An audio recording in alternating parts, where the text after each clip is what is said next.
সর্বনাশ! খাটের তলায় বিষধর গোগ্র সাপ। তারপর ঘুমাতে গিয়ে কি ঘটলো জানেন? বৃহস্পতিবার রাতে শান্তিপুর পৌরসভার 16 নম্বর ওয়ার্ডের স্টিমার ঘাট রোড এলাকায় যুগল মহলদারের বাড়িতে আতঙ্ক ছড়ায় যখন খাটের নিচে একটি বিষধর গোগ্র সাপ দেখতে পান পরিবারের সদস্যরা। রাতের গভীরে সাপটি দেখতে পেয়ে বাড়ির লোকজন ভয় পেয়ে যান এবং সঙ্গে সঙ্গে বন দপ্তরে খবর দেন।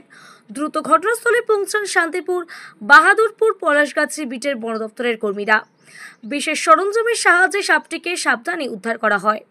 বন দপ্তরের কর্মীরা জানান, উদ্ধার হওয়া সাপটি একটি পূর্ণবয়স্ক গোখরো, যা অত্যন্ত বিষধর। তারা সাপটিকে নিরাপদ স্থানে ছেড়ে দেওয়ার সিদ্ধান্ত নিয়েছেন। এই ঘটনায় এলাকাবাসীর মধ্যে আতঙ্ক ছড়ালেও বন দপ্তরের দ্রুত পদক্ষেপে সবাই স্বস্তির নিঃশ্বাস ফেলছে। বিশেষজ্ঞরা সকলকে সতর্ক থাকতে অনুরোধ করেছেন এবং সাপ দেখলে আতঙ্কিত না হয়ে বন দপ্তরে খবর দেওয়ার পরামর্শ দিয়েছেন। সাপ ঢুকেছিল, আর সাপ তো বন দপ্তরের লোক উদ্ধার করলো। কি বলবেন আপনি? বলবো বলতে প্রায় 1-1.5 ঘন্টা আগে সাপটা দেখা গেছে, আমরা দেখেছি। তারপরে একাধিকবার বন দপ্তরকে ফোন করার পরে ওনারা আসেন, এসে সাপটাকে উদ্ধার করে নিয়ে গেছে। এখন আমরা আপাতত চিন্তামুক্ত। বাড়িতে অনেক বাচ্চা কাচ্চা আছে, আমরাও অন্ধকারে বেরোতে হয় রাত্রিবেলা অনেক সময়, সেই কারণে এখন আমরা চিন্তামুক্ত। ধন্যবাদ জানাই তাদেরকে যারা এসে আমাদের এই সাপটাকে উদ্ধার করে নিয়ে গেছে। কোথায় ছিল সাপটা?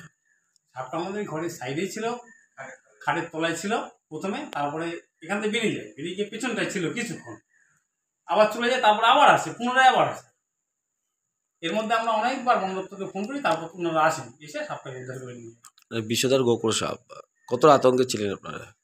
আমরা বেশ আতঙ্ক ছিলাম, কারণ আমরা বিষধর গোখরো সাপ ছিল, সেই কারণেই আতঙ্কে ছিলাম।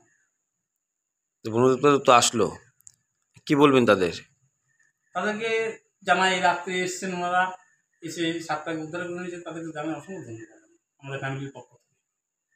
আপনার নাম? আমার নাম নির্মল মহলদার। এই জায়গাটার নাম? এই জায়গাটার নাম স্টিমার ঘাট। আমি বাড়িয়েছি। ধন্যবাদ।